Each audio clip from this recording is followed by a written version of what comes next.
உனக்கா யாருக்கும் தெரியாம இதை வாங்கிட்டு வந்திருக்கேன். கையை நீட்டு போட்டு விடுறேன். வலிக்குதுயா, வேண்டாம். வலிக்குது, விடுயா. உனக்கா வாங்கிட்டு வந்திருக்கேன். ஒரே ஒரு தடவை போட்டுக்க. நான் வேண்டாம் சொல்லல. உனக்கா ஆசையா வாங்கிட்டு வந்திருக்கல. வேண்டாம்யா.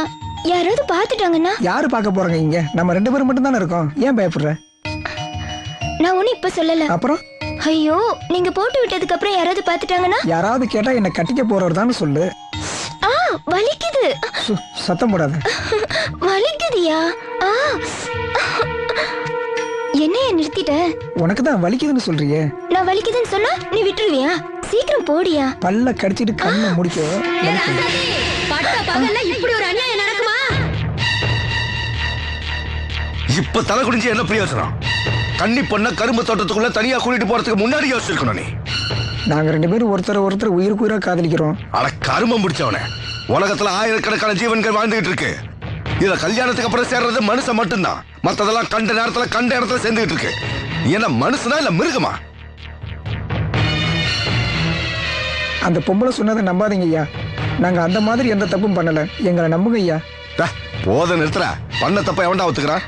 ஏம்பல வயசு பையன் தனியா கூப்பிட்டான்னா அது தப்புன்னு தெரிய வேண்டாம்? அவர் ரொம்ப நல்லவருங்க ஐயா. சுவையா சமைச்சு வச்சிருந்தாலும் நாய் நக்கிட்டு போச்சுன்னா மனுஷன் சாப்பிட மாட்டான். தூக்கி குப்பையில தான் போடணும். அது மாதிரிதான் சமைச்ச பொண்ணு வாழ்க்கையும்.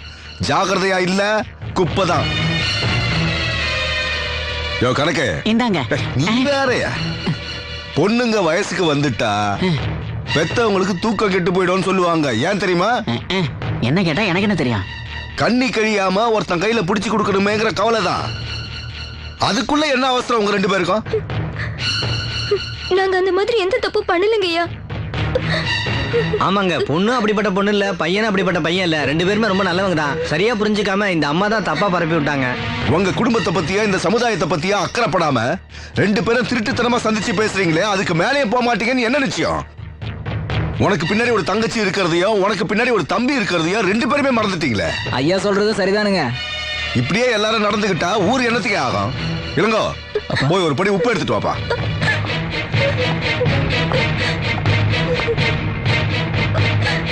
இனிமே நம்ம ஊர்ல இப்படி ஒரு தப்பு நடக்க கூடாது. அதுக்குதான் இந்த தண்டனை.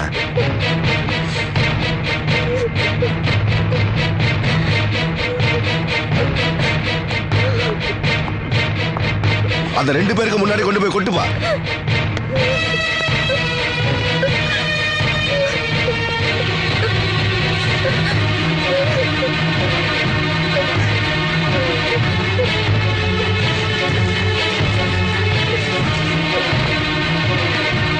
விடியிற வரைக்கும் 2 பேரும் உப்பு மேல முட்டி போட்டு நில்லுங்க.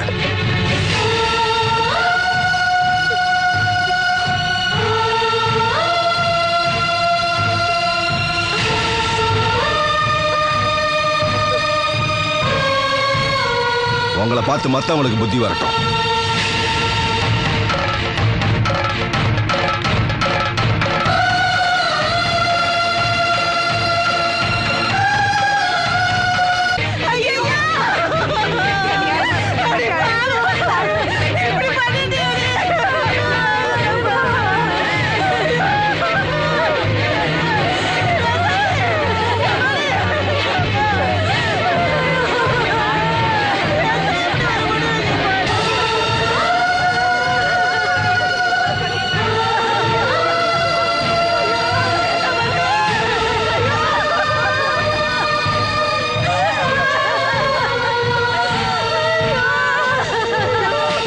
மானம் காக்கத்தான் உயிர், மானம் போன பின் உயிர் இதற்கு.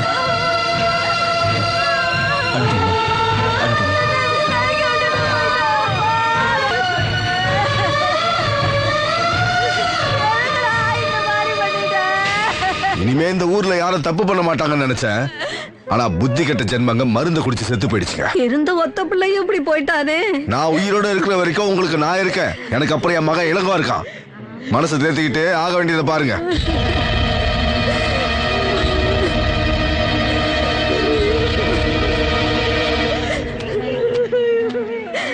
அப்பா, ஊரை கூட்டி இப்படி அசிங்கப்படுத்தி அநியாயமா 2 உயிர் போயிடுச்சு. அவங்க தப்பே பண்ணியிருந்தாலும் தனியா கூப்பிட்டு தண்டிச்சிருக்கலாமேப்பா. பொருளாதாரத்துல நம்மளோட எந்த நாடு வேணா வசதியா இருக்கலாம். ஆனா கலாச்சாரத்துல நாம தாண்டா வசதி. இதனால எத்தனை உயிர் போனாலும் எனக்கு கவலை இல்லடா. ஒழுக்கமும் பண்பாடும் நமக்கு 2 கண்ணு மாதிரி.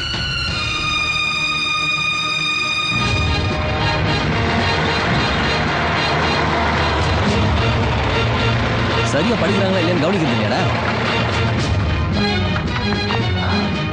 என்னப்பா இது, நம்ம வீட்டுக்கு போலீஸ் எல்லாம் வருது. நீ உள்ள போமா, உள்ள போங்க. வாமா.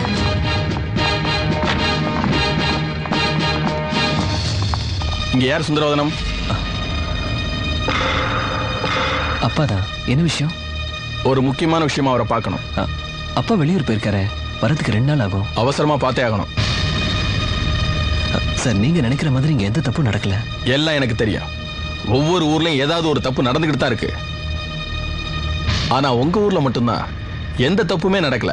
காரணம் என்னன்னு விசாரிச்சப்பதான் உங்க அப்பாவை பத்தி எல்லாரும் பெருமையா சொன்னாங்க. யாருக்குமே ஒரு எதிரி இருப்பாங்க. ஆனா ஊரே ஒட்டுமொத்தமா உங்க அப்பாவை நல்லவர்னு சொல்லும்போது கேட்கறதுக்கே ரொம்ப சந்தோஷமா இருக்கு. உங்க அப்பா இந்த கிராமத்துக்கு மட்டும் நல்லவர் இல்ல, அரசாங்கம், அதிகாரிங்க, பொதுமக்கள் எல்லாருக்கும் வழிகாட்டியா இருக்காரு. தனி மனித ஒழுக்கம் தாங்க நாட்டோட நிம்மதி. எந்த ஒரு மனுஷனுமே தப்பு செய்யாம இருந்துட்டா காவல்துறையே இல்லாத ஒரு சமுதாயத்தை உருவாக்க முடியும். கரெக்டா சொன்னீங்க. எப்பவுமே ஒரு நல்லவரை பாராட்டுறது மூலமா ஆயிரக்கணக்கான குற்றவாளிகளை திருத்த முடியும். அந்த அடிப்படையில தான் உங்க அப்பாவை நான் பாராட்டிட்டு போலான்னு வந்தேன். ரொம்ப நன்றி சார். ஐயோ, வந்தவங்களை நிக்க வச்சு பேசிட்டு இருக்கேன். உட்காருங்க. டேய், போய் காஃபி கொண்டாங்கடா. எனக்கு நேரம் இல்ல. அப்பா இருக்கும்போது இன்னொரு நாளைக்கு வரேன். வரட்டுமா? வாங்க.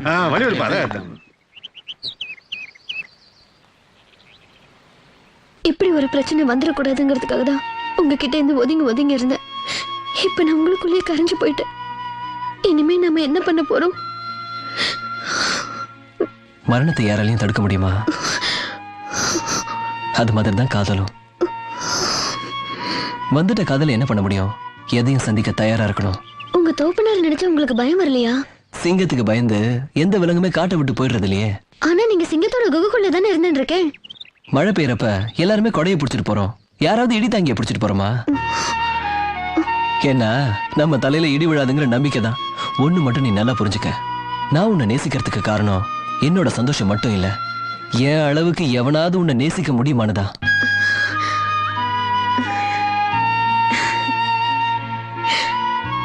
நீ யாருக்கு கிடைச்சாலும் அவனுக்கு அது அதிர்ஷ்டம் தான்.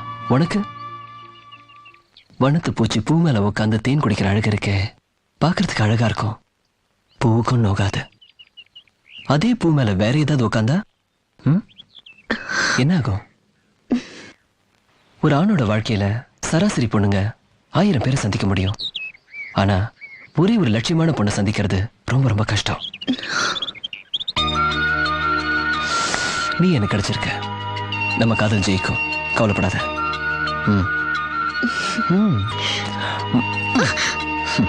வா போலாம்.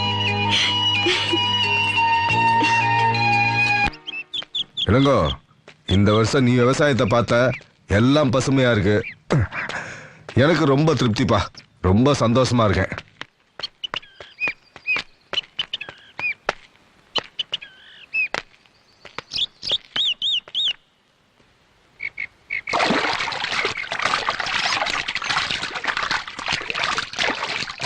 ஐயா, அங்க பாருங்க, பொம்பளை குளிக்கிறத வேடிக்கை பாக்குறானுங்க. அங்க பாருங்க தம்பி.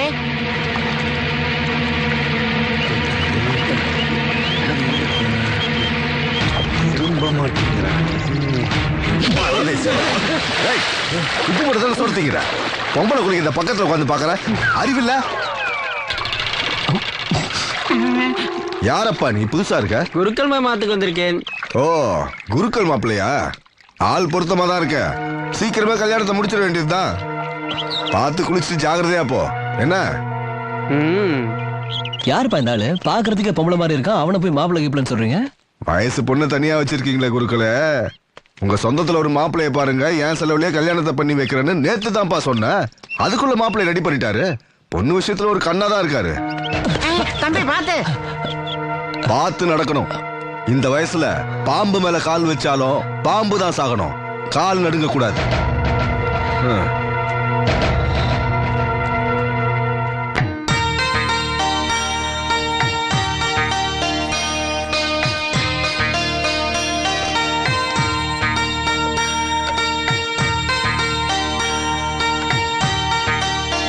மாப்பிள்ளைக்கு போடுமா?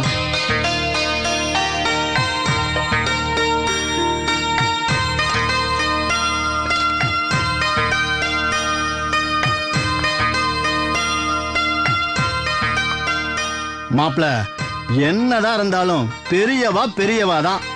சந்தியாவுக்கு உங்க சொந்தத்திலேயே மாப்பிளைய பாருங்கோ, எவ்வளவு செலவானாலும் ஜாம் ஜாம்னு தன்னுடைய செலவுலயே நடத்தி வைக்கிறேன்னு சொல்லியிருக்கா.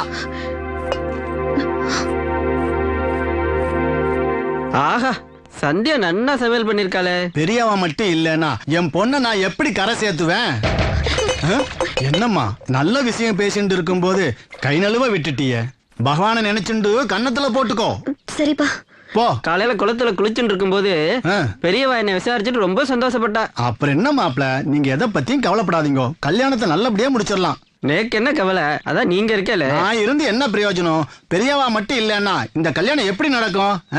சாப்பிடுங்க, கூச்சப்படாம சாப்பிடுங்க மாப்பிள. சரிங்க மாமா. நான் அப்படி நினைச்சுட்டு இருக்கேன், அப்பா எப்படி நினைச்சுட்டு இருக்கார். பகவான் என்ன முடிவு பண்ண போறாரு?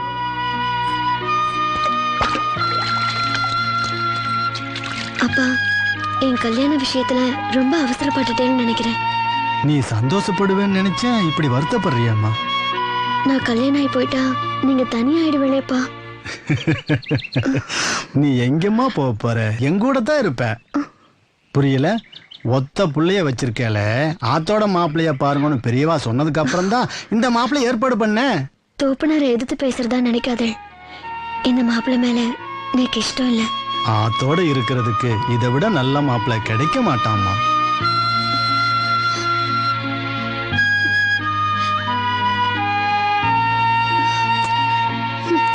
அழகா இருக்கே, சுவையா சமையல் பண்றே. நேக்கு வேற என்ன வேணும்? முதல்ல கை அலம்பிட்டு போங்க.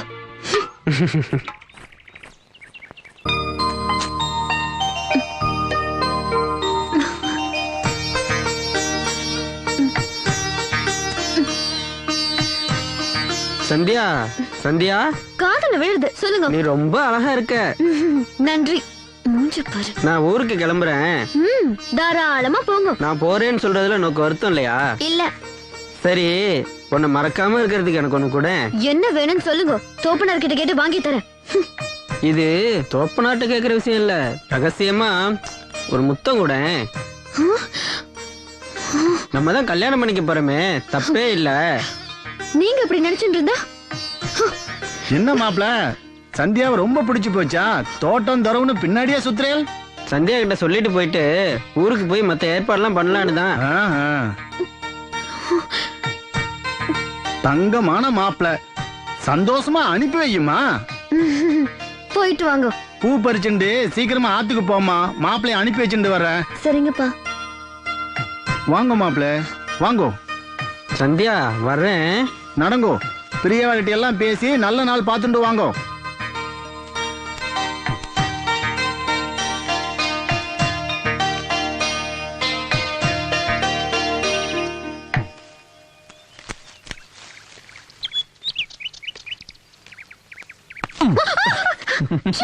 யாரு? ஆத்துக்காரனா? நன்னா பேஷா பஞ்சு முட்டாய் மாதிரி இருக்கா. நன்னா பொருத்தமா தான் இருக்கு. ரெண்டு பேரும் குடும்பம் நடத்துங்கோ, பேஷா இருக்கும். ஆமா, அவர் தான் என் ஆத்துக்காரர். உங்களை விட ரொம்ப நன்னா இருக்காருல்ல, அதான் எனக்கு அவரை ரொம்ப பிடிச்சிருக்கு. குத்துறா ஒரு குத்து.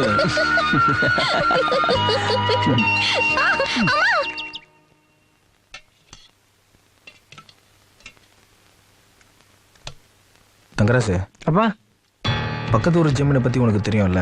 தெரியும்பா. அவ்வளோ பெரிய இடத்துல இருந்து உனக்கு பொண்ணு கொடுக்க ஆசைப்படுறாங்கப்பா. மொத்த சொத்துக்கும் ஒரே பொண்ணு. அந்த பொண்ணு மட்டும் நம்ம வீட்டுக்கு மருமகளா வந்துட்டா, அதுக்கப்புறம் எல்லா சொத்துக்கும் நீதான். இந்த காலத்துல நியாயமா கஷ்டப்பட்டு அவ்வளோ சொத்து கண்டிப்பா சேர்க்கவே முடியாது. உன்னை தேடி வர தேவதைய வேண்டான்னு சொல்லாம ஒத்துக்கிறது புத்திசாலித்தனம். என்னம்மா, நீ எதுவும் பேசாம இருக்க? அதான் அப்பா சொல்லிட்டாரடா. நான் ஒண்ணு சொன்னா கோச்சிக்க மாட்டீங்களா? நான் அம்மா வயிற்றுக்குள்ள இருக்கும்போதே எனக்கு அத்தை பேர் வச்சுதான் சொல்லி சந்தோஷப்பட்டீங்களே. அந்த பாசத்தெல்லாம் மறந்துட்டீங்களாப்பா? மாமா நினைச்சா என்னை விட நல்ல மாப்பிள்ளையா பார்த்திருக்க முடியும். ஆனா அவர் என்னத்தானே மாப்பிள்ளைய நினைச்சுக்கிட்டு இருக்காரு. அத்தை மாமா பாசத்துக்கு முன்னால ஜமீன் சொத்து என்ன பெருசாப்பா? பணக்காரனா வாழ்றதுதான்ப்பா பணம் வேணும். மனுஷனா வாழ்றதுக்கு பாசம் மட்டும் போதும்பா. இந்த காலத்து பசங்க வரதட்சணைக்கு ஆசைப்பட்டு தானே கல்யாணத்துக்கே ஒத்துக்கிறாங்க. ஆனா என் பையன் சொத்துக்கு ஆசைப்படுறானா இல்ல சொந்தத்தை மதிக்கிறானான்னு தெரிஞ்சுக்க தானே அந்த பொய்ய சொன்னேன். ஆமாப்பா, மாமா உன் மேல அளவுக்கு அதிகமா பாசம் வச்சிருக்காரு. அவர் மரியாதையை காப்பாத்துற தகுதி உனக்கு இருக்கான்னு தெரிஞ்சுக்க வேணாமா? அதுக்காகத்தான் அப்பா நானும் சேர்ந்து இப்படி ஒரு அப்பா, எல்லா பெத்தவங்க மாதிரியும் பிள்ளைங்க மேல கண்மூடித்தனமா நம்பிக்கை வைக்காம என் மனசுல என்ன இருக்குன்னு தெரிஞ்சுக்க ஆசைப்பட்டீங்களே, நான் தப்பா நினைக்கலப்பா. உங்களுக்கு திருப்தி தானே? நான் இப்பவே உங்க மாமா வீட்டுக்கு போய் உங்க கல்யாண விஷயமா பேசிட்டு வந்துடுறேன். சந்தோஷமா?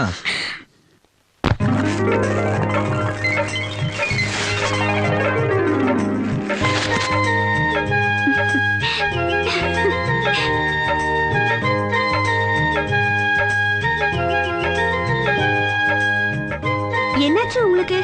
உங்க 2 பேருக்கும் பிறந்த வீட்டு மேல பாசம் அதிகமா புகுந்த வீட்டு மேல பாசம் அதிகமான்னு கண்டுபிடிக்க போறேன். எப்படி கண்டுபிடிப்பீங்க? வலது கை அதிகமா சவுந்திருந்தா பிறந்த வீட்டு மேல பாசம் அதிகம்னு அர்த்தம். இடது கை அதிகமா சவுந்திருந்தா புருஷன் வீட்டு மேல பாசம் அதிகம்னு அர்த்தம். ஓஹோ, அப்படியா? ஓஹோ, எங்க மேலயே சந்தேகமா? வெச்சுடுங்க பாக்கலாம். 10 நிமிஷம் தான் வச்சுக்கணும், அதுக்கப்புறம் கையை கழுவிடணும். என்ன? சரி சரி சரி, வாங்க பழச்சோளம் சாப்பிடலாம். எங்களுக்கு வேண்டாம், நீங்க சாப்பிடுங்கண்ணா. ஏய், நீ வாயண்டா. வரேண்ணா. என்ன பாரதி, பழச்சோளம் நல்லா இருக்கா? சாப்பிடுண்ணா, சூப்பரா இருக்கும். என்ன எனக்கு ஒன்று எடுத்துக்கணும். ஏய், அன்னைக்கு சாப்பிட்டதோட இது நல்லா இருக்குல்ல? ஆமாண்ணே.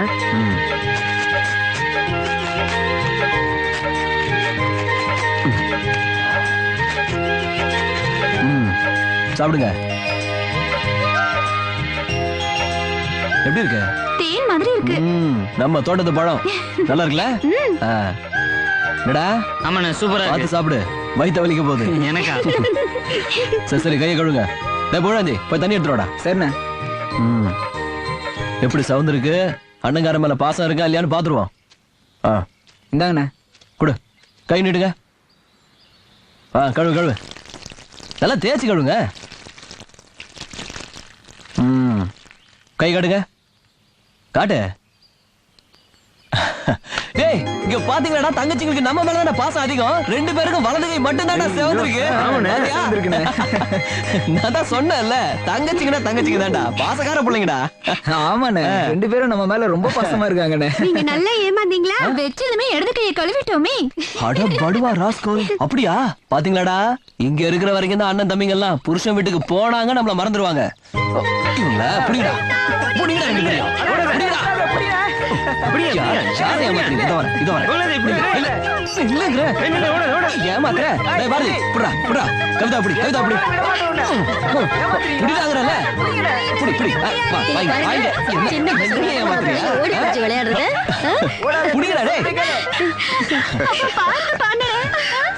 என் பொண்ணு முகத்தை பாருங்கடா, அவ சிரிப்புல கல்யாண கலை தெரியுது. அப்பா, எனக்கு ஒண்ணும் அவசரம் இல்லப்பா.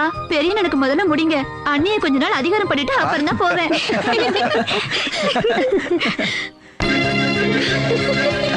சந்தியா வேண்டாம், சொன்னா கேளு. சந்தியா கூட, சந்தியா சந்தியா இந்த சந்தியா அடிபட்டுக்கான்னு பாக்கலாம். வேண்டாம், அடிச்சனா இரு, நான் பாக்குறேன் இரு. ஐயோ, சொன்னா கேக்குறியா? எல்லாம் உங்களாலதான். இரு.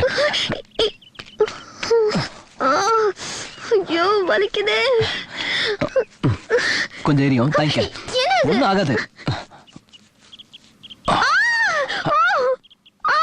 வலிக்குதா? வீடு பாருங்க, தெரியும். சும்மா சொன்ன, உட்காருங்க.